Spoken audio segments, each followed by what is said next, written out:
This really happened to me, and I'm old enough to know that saying so won't make it easier to believe.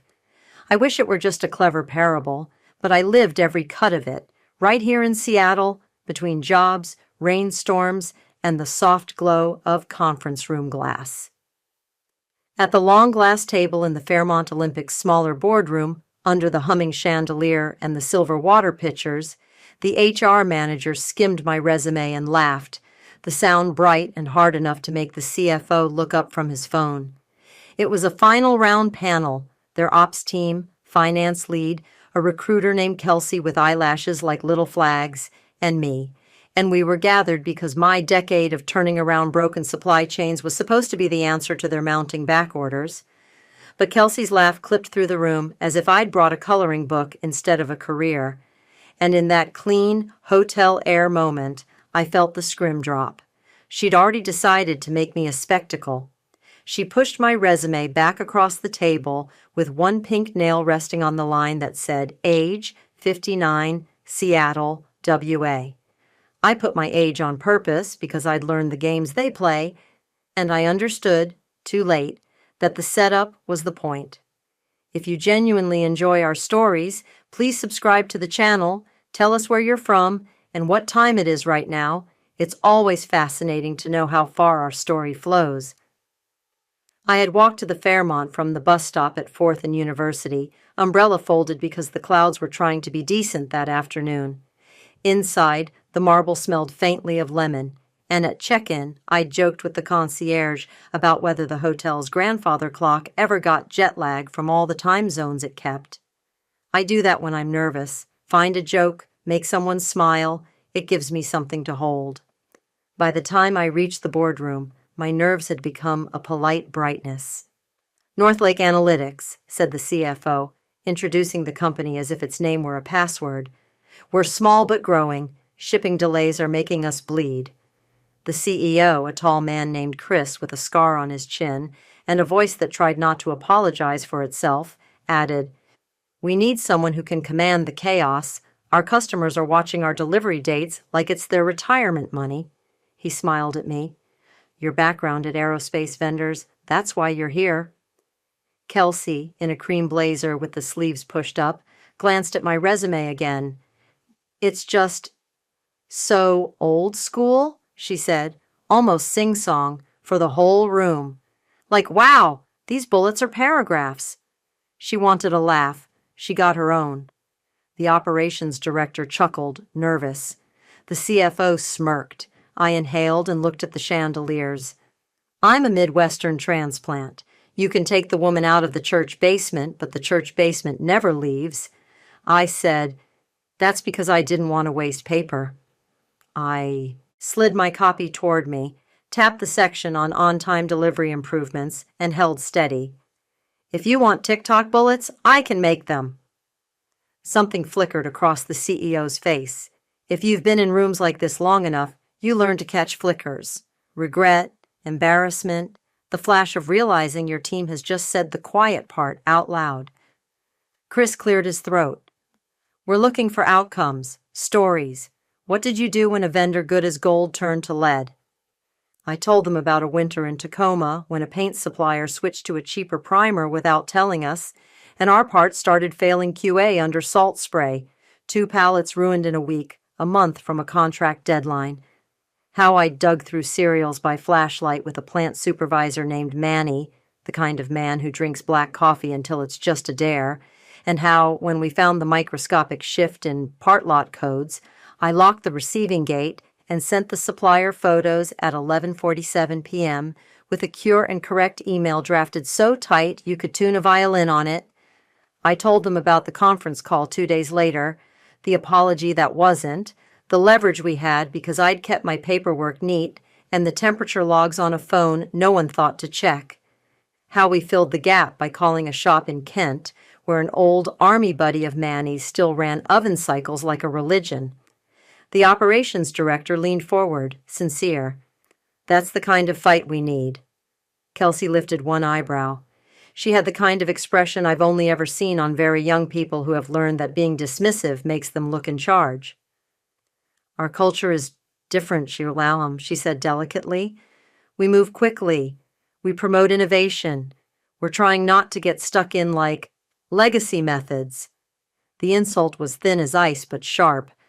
I added it to the ledger in my mind. It would have been easy to end the interview there, shrug off the insult, and go back to my small apartment in Ballard, where the old fishermen in their wool caps walk faster than some influencers talk. But I've been underestimated my whole life, and that has become my best credential. When I left the Fairmont, I didn't cry. I sat on the low stone wall outside the library across the street and watched the buses coil and hiss. I checked a text from my daughter, who lives in Portland, and sent back a photo of the sky over Fifth Avenue, as if that explained the ache in my chest. At the Pink Door in Pike Place that evening, I took a seat facing the water and ordered a bowl of the Cioppino special. The dining room was warm with the happy clatter of people whose days had ended better than mine. The trapeze wasn't up that night. The candlelight played on the tiles like little boats. I nursed a glass of red wine. After the second sip, I opened my notebook and made a list. Kelsey, HR. Laughed. Old school. What leverage does she believe she has? Ops. Director, Miguel? Michael? He introduced himself while checking his email. Seemed genuine. CEO, Chris, flicker of decency. CFO, phone smirk. Then, because my therapist says to write down the things I know are true, I wrote, I am good at this. I am allowed to be 59. I have built things that work and dignify the people who work them. Of course, all that was before I discovered why they'd asked me to that particular hotel room, why a recruiter's laugh was the least dangerous thing in that building, and why humiliation can be a fuse if you let the spark catch.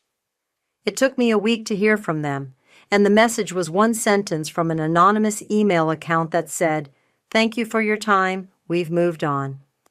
No reason given. No, "We'll keep your resume on file." No human courtesy at all. I stared at the screen until the letters swam, and because I am too old to pretend I didn't know what this was, I felt the heavy shape of it settle.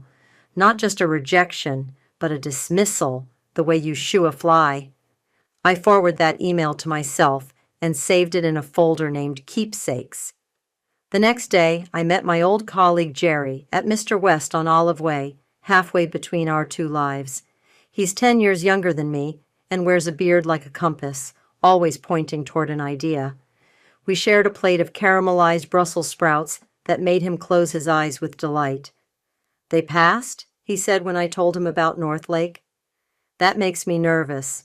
Companies don't reject turnarounds when they're bleeding unless they're afraid of the doctor." "Afraid of what?" I asked. "Afraid of what you'd find." He told me what he'd heard, because somebody always hears. Northlake's on-time numbers had cratered since spring.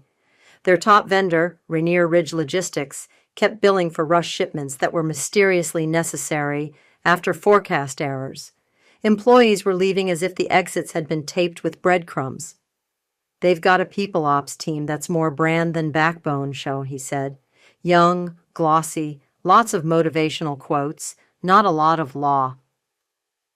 I watched people with lanyards cross the street toward the Seattle Convention Center and felt that little slip of feeling, the one that starts in the chest and hikers up behind your eyes like a climber testing the rope. I'd taken losses before. I'd been patronized by boys and their cousins. But something about that laugh, the way she made my years sound like a spill on the floor, had set a timer inside me. "What if I don't let this be a loss?" I asked. "Then you're going to need doors," Jerry said, "and you're going to need to stop using the front ones." My daughter, when she calls, laughs at the way I pick a metaphor and run with it until it's sweating. I chose a door, an industry leadership breakfast sponsored by the Puget Sound Business Journal, the kind of event where people who make decisions clump near the coffee urns and say each other's names like passwords. I bought a single ticket and wore the navy suit my mother had always loved, the one I'd saved from the dry cleaner in a plastic shroud like a relic. Chris, the CEO, was on a panel about scaling without losing soul. I took a chair near the center, where the microphones tend to make the speakers sound kinder.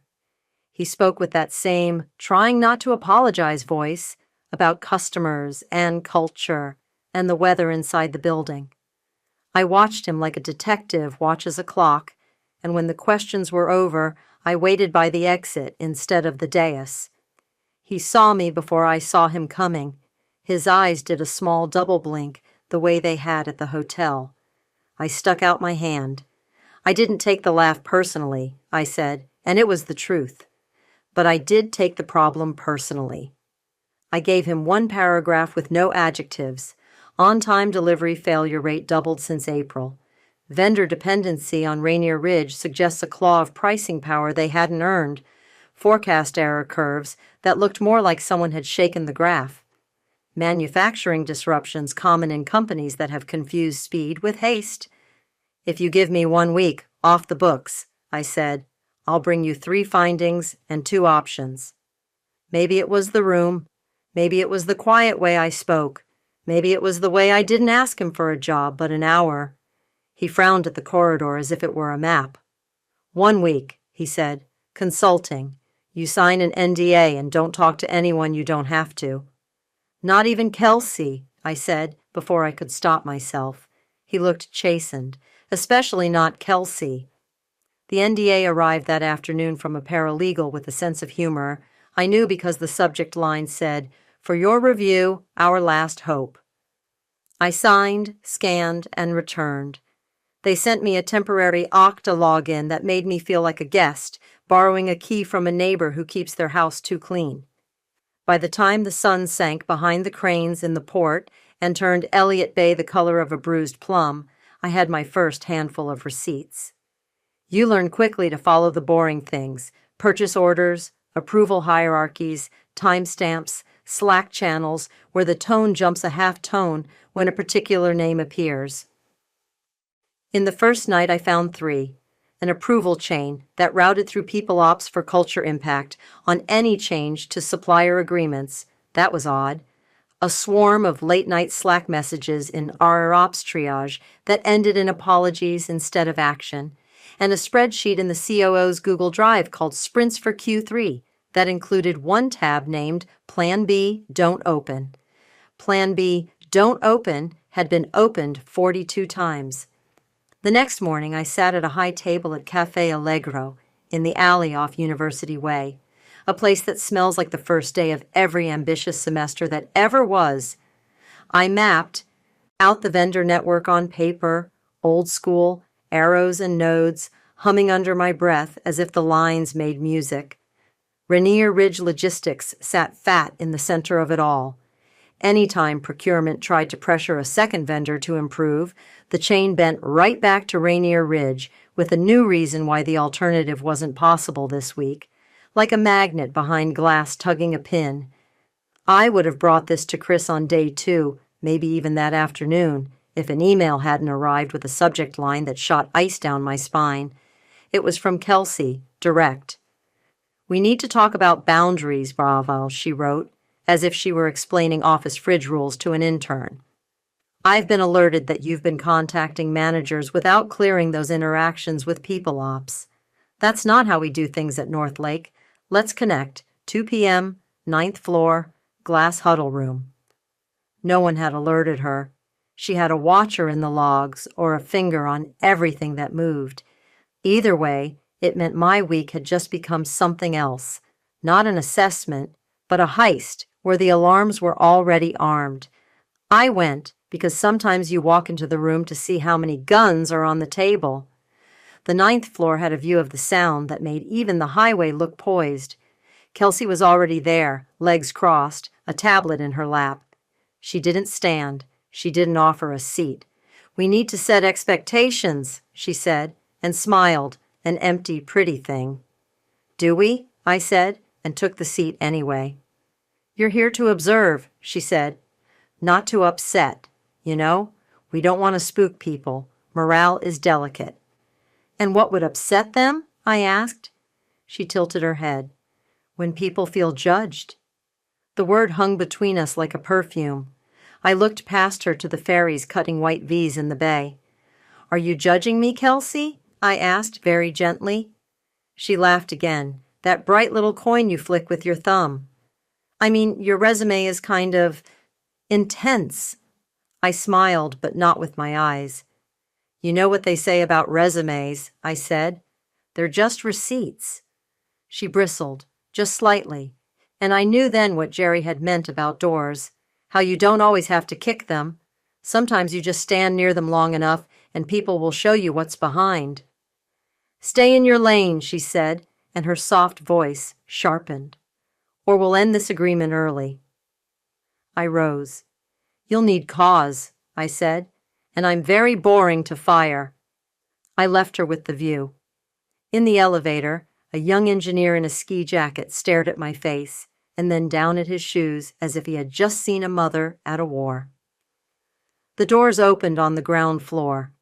I walked past the security desk, outside into the unreal crispness of a Seattle winter day when the sun decides to audition for a postcard, and called Chris. Kelsey reached out, I said, when he answered. It appears I'm making her nervous, he exhaled. Just bring me what you can, he said low. And be careful. You're not wrong. There are things here I haven't been able to pry loose. Then you need to be ready to pry, I said, because I think I'm about to find something that will either save your company or blow up in my hands. On the walk to King Street Station, I passed a woman in a green coat selling flowers and thought, absurdly, of how my ex-husband used to bring home daisies whenever he wanted me to forget a fight. I bought 2 stems and tucked them into my tote like a little flag. When I boarded the sounder, I didn't look at the water. I opened a fresh page in my notebook, and I wrote the words that, at my age, are a vow. Not today, not ever. And then I wrote my first trap. I started with a canary.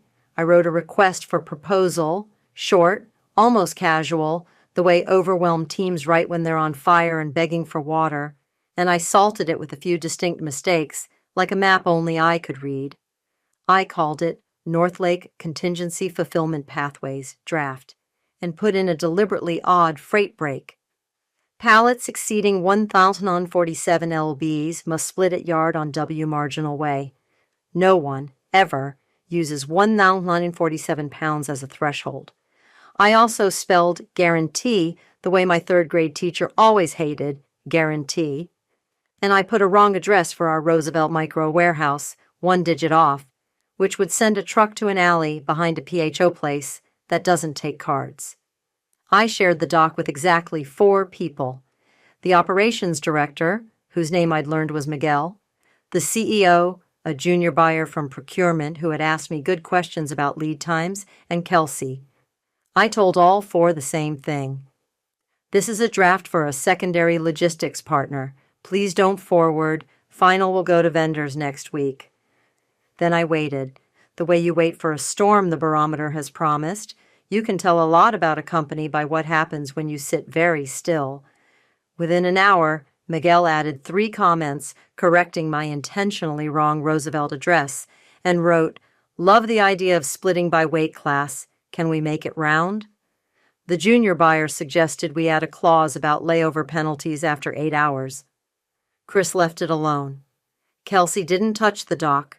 Instead, at 10:13 a.m., a Gmail address that belonged to no one at Northlake viewed a PDF version of my draft, created 6 minutes earlier from a MacBook registered to PeopleOps. At 11:02 a.m., Rainier Ridge Logistics sent an email to procurement with a proactive capacity proposal attached. Their PDF offered to guarantee 99.6% on-time performance with a freight break at 1,947 pounds and a satellite yard on West Marginal Way. I took a screenshot of the PDF's properties. I took a screenshot of the email's timestamp. I took a screenshot of the anonymous Gmail view on my draft. I printed all 3 because paper is older than panic. That afternoon, I paid $14 for an Americano at the Starbucks Reserve Roastery on Pike, not because I love burnt caramel notes, but because the room's noise turns into privacy. I spread my receipts inside a cookbook about espresso science and drew lines with a pen I stole from the bank 5 years ago. Then I opened the spreadsheet in the COO's drive, the one called Sprints for Q3. It had a hidden tab called Plan B, "Don't open." The tab was a pivot table of payments to contract speakers for an event called Northwest Talent Summit, 4 entries, all for a woman named Kay Sloan, email address ksloan@northwesttalentsummit.com. The memo field said Keynote Series.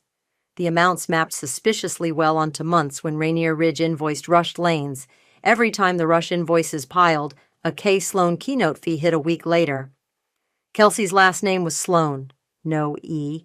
I copied the sheet and exported it as a flat CSV because things hide in Excel that die in plain text. Then I did something petty and old-fashioned and extremely fun. I walked 2 blocks to the King County Records office and paid cash to pull the certificate of formation for Northwest Talent Summit, LLC. The registered agent was a WeWork on Second. The member was listed as Cascade People Collective, an umbrella company that, when I looked up its filings at a public terminal that smelled like old monitors and Lysol, resolved to an owner named Mark Sloan. Her brother. When I came out into the afternoon, the sky over Smith Tower was the color of a bruise turning. Even the pigeons seemed skeptical. I put my hand flat against the glass of a bus shelter and felt the day like a heart through a shirt. Then I called Jerry. "You're not going to believe how stupidly contemporary this is," I said, and told him the shape of it. A people team routing operational approvals, a vendor copying an internal draft, a summit that existed only in Cashflow and Canva, a family name hiding behind a single letter, and a co-working space. "You have them," he said, "but be careful how you hold the knife." "I'm old enough to use a butter knife and still cut steak," I said. "I'll do it at the table with the napkin on my lap." The next morning, Miguel found me in a quiet corner near a window where someone had built a small ritual of plants, succulents like little green stones, and a fiddle leaf fig that looked like it worried about weather. He had circles under his eyes that told the time better than his Apple Watch. "Something's off," he said without preface. "I put in a standard change order shifting 12% of lanes away from Rainier Ridge to test competition, and People Ops bounced it for cultural risk." "What culture?" I asked. "The culture of making Q4, he said hollow. As if that were a personality. He had a message open on his phone, a Slack thread where the junior buyer had apologized again for asking Rainier Ridge about long-term rates. The account rep had responded with a smiley and a BCC'd message to Kelsey, who had forwarded the smiley to the CFO with a subject line that read, "Our little star is asking big questions." People like to hide inside cuteness when they do harm. They pick small words and tidy fonts. I took a breath and reminded myself that rage is a tool that melts in your hand if you hold it too tight. "Finish your shifts today like everything is normal," I told him. "Tomorrow, bring your whole team to 9 a.m., stand up in Conference A. Chris just invited them all, along with legal." He looked at me. "Why legal?" "Because I've learned that when people talk about culture, they don't mean law," I said. "I want the law in the room when we talk about culture." I sent Chris one email with 7 attachments and no adjectives. The canary trap match, the Gmail access, the Plan B payouts to Kay Sloan, the WeWork registration, a Slack export of the thread where the Rainier Ridge rep had referred to a friendly and People Ops by first name, a photo of a handwritten note on Kelsey's desk I'd captured when she left a meeting early, RR, lanes stay put until Summit invoices clear, and a copy of my NDA with the paragraph highlighted where it said, "In the event of fraud or legal compliance concerns, contractor may escalate directly to CEO and General Counsel." He replied in 15 minutes. "Conference A tomorrow at 9, as you suggested. I will put a hold on device backups now. Please be in early." I wore navy again, because armor can be as simple as a color. I filled a thermos with coffee I could trust, which is to say I made it myself. I arrived a half hour early and watched the city yawn awake outside the floor-to-ceiling windows, the water down past the stadiums flashing its hard smile at the first ferry. At 8:55, they started to seep in. Ops, procurement, finance, 2 lawyers whose posture could slice bread, the CFO with his phone face down on the table like a superstition, and Kelsey, a cream blazer again, same sleeves pushed up, like she was playing herself in a film. Chris took the head of the table. He didn't sit. He looked like a decent man who had slept very little and allowed the mirror to tell him the truth. He nodded at me. "Let's have it." I didn't stand at the front like a professor. I put my papers on the table and spoke like I was reading a recipe I had made too many times to write down. 3 findings, I said, and 2 options. I laid out the vendor choke. I showed them the map of arrows and nodes with Rainier Ridge fat in the center like a tick. I read the contracts in a plain voice, clause by clause, and pointed at the places where our penalties for late deliveries were written in pencil, while theirs for our late payments were carved in oak. "This isn't partnership," I said. "It's a hostage situation written in a font that makes people feel safe." Miguel's face crumpled with relief you could almost hear. I showed the approval anomaly, change orders routed through People Ops for culture impact, a phrase you could put on a t-shirt to sell to founders. I counted how many times a shift away from Rainier Ridge had been bounced this quarter. 12. I read the reasons out loud. "Morale," I said. "Future of work, team alignment." I didn't make eye contact with Kelsey when I said alignment, but I didn't have to. And then I laid the canary trap on the table. The wrong address, the wrong weight, the wrong spelling inseparably stitched to a proactive capacity PDF from a vendor who had no business knowing our draft existed. I slid printouts across the table like cards and watched the CFO's mouth go tight. I explained the timestamps like a bedtime story for children who needed to learn that time is not a toy. Screen captures, document properties, IP addresses. I pointed to the anonymous Gmail that had viewed my draft for exactly 92 seconds. The room did that thing rooms do when something real enters it. It shifted imperceptibly closer to the floor. Kelsey smiled her empty smile. "You can't prove that was me," she said sweetly. "Anonymous Gmail could be anyone. People Ops is busy. We share devices." "Good," I said. "Then you'll want IT to go through your devices quickly and clear you. They've already put a hold on backups." Her cheeks went the slightest shade too bright. People look the same color they do when they run, when their excuses fail them, warmed, not warmed by muscle. The general counsel, a woman with a voice like the edge of a ledger, said, "Please finish." I finished with the cash flow. I explained the Northwest Talent Summit, the WeWork address, the filings, the K. Sloan, who wasn't Kelsey Sloan at all because of a stray vowel that made the money go to a brother's bank account. I read the dates and amounts in a tone I reserve for reciting recipes to my granddaughter, gentle, precise, unforgiving. The lawyer took notes with a pen that made a sound like it wanted to be a knife. When I was done, the room hummed with a very specific kind of quiet. Everyone reviewing, in their own heads, who they were in the story. Miguel sat very still, hands folded on the table like a student who had practiced not to shake. The CFO cleared his throat. "These are serious allegations," he said finally. "We can't jump to—" "We're not jumping," I said. "We're walking slowly, eyes open." Kelsey flipped her tablet around with a swiftness that wanted to be drama. "This feels like a vendetta," she said. "We know your age." Her eyes flicked to my resume in front of her like she couldn't help, reminding the room that she had the number like a spell. "And we made every effort to include you, but sometimes older candidates—" "Finish that sentence," the lawyer said, and Kelsey shut her mouth hard enough to leave a fingerprint on her own lip. Chris took a breath and sat down. He steepled his fingers in front of his mouth and rested them there, an old problem-solving habit I recognized like the smell of a house you've lived in. He looked at the lawyer. "Next steps?" "Place Kelsey on administrative leave pending device review and outside counsel investigation," she said. "Freeze all payments to any entity connected to the Talent Summit pending validation. Terminate or renegotiate the Rainier Ridge agreement for cause. Notify the board, because this touches fiduciary duty, and document everything. Also, Never again route operational approvals through people ops. Kelsey laughed then, small and incredulous, like we had told her the sky was a tablecloth we planned to yank. "You can't be serious," she said. It walked in with a soft knock. Two men who looked like they'd been told to carry kittens and anvils at the same time. "Kelsey," Chris said gently, "please give them your devices. You'll do this in my office. We'll be respectful." She stood. Her chair scraped the floor as if it didn't want to help.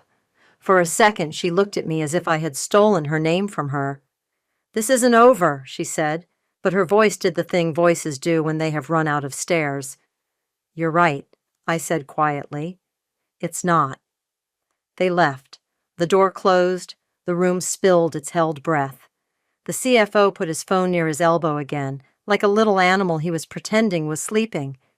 "I had no idea," he said. Maybe he hadn't. Maybe he had known enough to choose not to know more. I didn't look at him when I said, "Rainier Ridge did. And if you didn't, that's its own kind of knowing." The meeting didn't end so much as change shape. Legal spun up words that could hold water. Procurement officers spoke like people whose tongues had been untied. Miguel cried without moving his hands. The lawyer asked me to email her everything. I had already named the folder Receipts.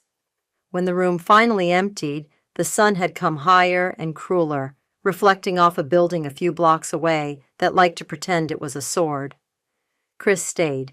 He sat back down and looked at the table for a long time. "I'm sorry," he said finally, words that covered more ground than the table. "For the laugh, for not seeing, for hiring someone who used culture as a closet." "Don't apologize to me, O," I said. "Fix your company." "I'm going to," he said, "and I'm going to need a surgeon, not a consultant." I knew the role when he said it. I had seen it on org charts and in dreams. I used to tell myself I was too tired to have. "You can't afford me," I said reflexively, a little joke to suck the fear out of the room. He smiled without his mouth. "I can't afford not to hire you," he said. "The board meets tomorrow. Come." The Columbia Tower Club sits so high over the city, it makes memory feel like weather. The board was there, a half circle of people whose ties matched their pens and whose eyes did that thing where they try to see around corners. They'd read the binder the lawyer compiled. They'd seen the screenshots. They had already asked the question men with money always ask, "Do we expose this, or do we heal it quietly?" We chose both. Outside counsel would handle the expose, notify the insurer, renegotiate in the open, file if necessary, and tip the SEC if any filings had been sweetened with lies. The healing would be a more delicate surgery. Sever the chokehold in procurement, modify approvals, lock people ops back into the lane where it belonged, people not pipelines, and replace the habit of speed with the discipline of pace. When the motions were done and the lawyers had put their pens back into their little velvet coffins, Chris turned to me. He set a single sheet of paper on the table, face down, like the last card in a beat-up deck. "I've asked for an emergency vote, no," he said to the board, "to create and immediately fill a new role to lead operations and supply chain across the company. We've run too long without the spine we needed." He flipped the paper over and slid it toward me. It was my resume, but it wasn't. At the top, under my name, a title had been added, centered, in the straightforward font I like, because it doesn't try too hard to be liked, Chief Operating Officer. And then he reached into his folio and pulled out another sheet, printed from an internal portal I recognized, a job application for Vice President Operations, submitted 3 weeks earlier, before my interview, by one Kelsey Sloan. He set it beside the first, aligned their top edges as if he were measuring something. He turned the two papers to face the room, then pivoted them toward me. "She laughed at your resume," he said, not unkindly, but with a gravity that offered a kind of retroactive respect. "Today, I want to show her, and everyone else, yours again, with the title she applied for under you." The board chair cleared his throat, the sound of a rubber stamp getting shy. He looked at me over the rims of his glasses. All those in favor, he said to the table, of appointing. He glanced at the resume to pronounce my last name correctly. As Chief Operating Officer of Northlake Analytics? The aye vote felt like rain you don't think you'll ever feel when you live through a drought. It was simple, and it was complete.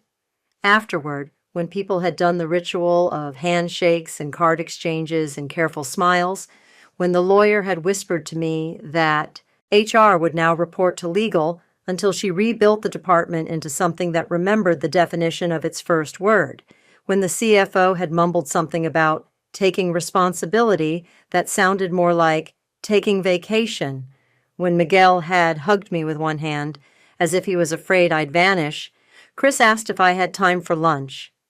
We walked to the London plane and split a salad and a piece of bread you need a map to navigate, and you could feel the company shifting inside its skin, deciding if it would grow or shed.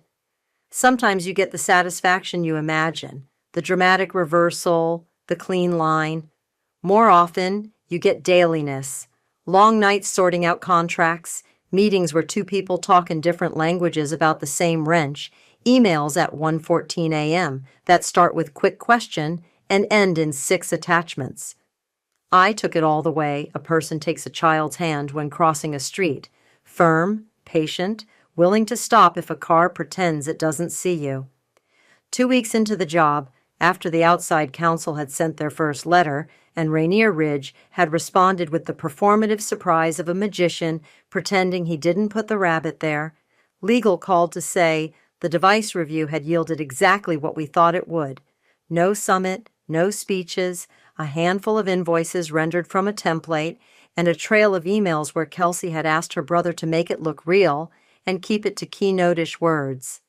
She had also, in a Slack DM to the Rainier Ridge rep, written, "Leave the typos, trust me.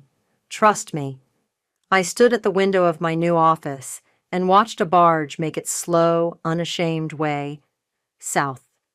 I thought of the first day at the Fairmont, of the chandelier and the gleam and the way humiliation tries to turn you into a smaller version of yourself, if you let it. I thought of the girl in the glass room who laughed and then said boundaries in a voice like a scented candle.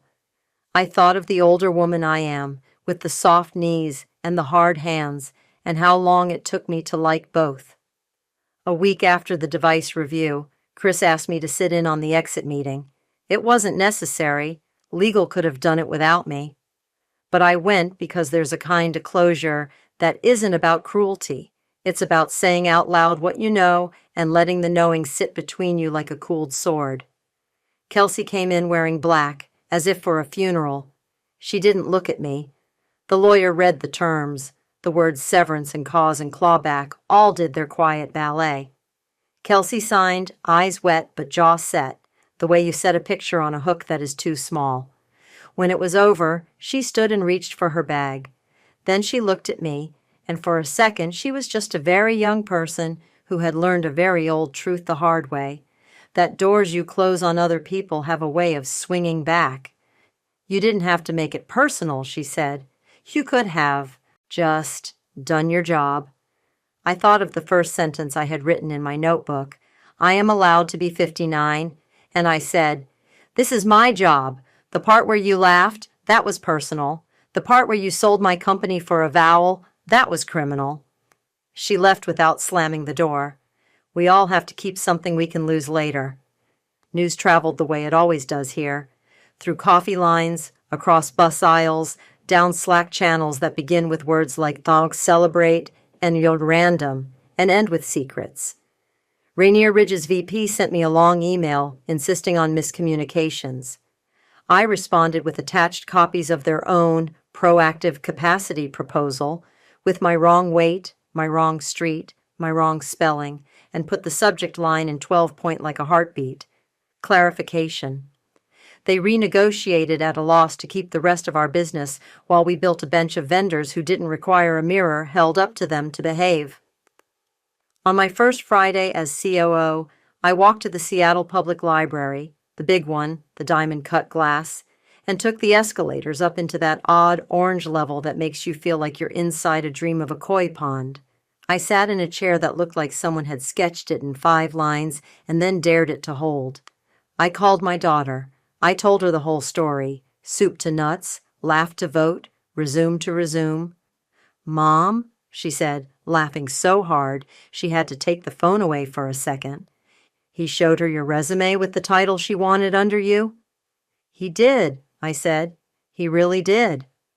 "And how did that feel?" I looked through the glass at the city that had made me and unmade me a 6 times. "It felt like standing up in a boat and realizing you're steady," I said. "It felt like the kind of fairness you don't expect, not because the world is unfair, but because you've learned not to ask." After we hung up, I walked down to 3rd and bought a bouquet from a man who calls everyone boss. I carried it home on the bus like a trophy and an apology all in one. At my kitchen table, the lilies opened overnight and made the room smell like someone had finally said your name correctly in front of a crowd. I know this is supposed to be the part where I say revenge doesn't fix anything, that it leaves you hollow or humming too loud to hear yourself think. But that's not quite right. What I wanted wasn't revenge. It was repair. It was for the laugh to end up meaning something other than my smallness. It was for a company that paid people's rent and braces and groceries to stop bleeding because someone wanted to be admired more than they wanted to be honest. On Monday, Miguel brought in donuts from Top Pot and set them out in the break room with a note that said, "Welcome back to work that works."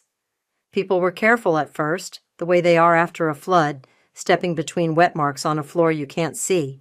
Then they took 2, and someone made a joke about calories, and someone else rolled their eyes and said, "We're operational now." And I knew we would be fine because the small normalcies had returned to stand guard over the big ones. Late that afternoon, I took the elevator up to the 9th floor, the glass huddle room where Kelsey had told me about lanes. The view was still stupidly beautiful, the ferries still cutting white V's like someone teaching the water its letters. I sat where she had sat and placed my hand flat on the table, the way you tag safe in a playground game. Sometimes justice isn't a gavel, it's a resume printed twice, side by side, one the memory of a slight, the other the correction. Sometimes you spend your whole life learning to be the person who survives a young woman's laugh and still chooses to write a canary with a misspelled word. I turned out the light. The room went from a magazine cover to a place you could sleep if you had to. In the glass, I saw my face not as a portrait, but as a weather report. It said, "Clearing." The next morning, I started my day with an old ritual. I stood at the sink with my coffee and said out loud, "Not today, not ever." I walked to the bus, and on the way, I caught my reflection in a shop window and almost didn't recognize myself because my shoulders were a little higher and my mouth didn't look like it had to remember how to smile. People will tell you the scariest sound is a scream in the night or a knock when you aren't expecting one. They're wrong. The scariest sound is the little laugh inside a bright room that tells you someone has decided you are an object. The sweetest sound is the quiet that follows when you turn that laugh into a hinge and swing the door the other way. The end.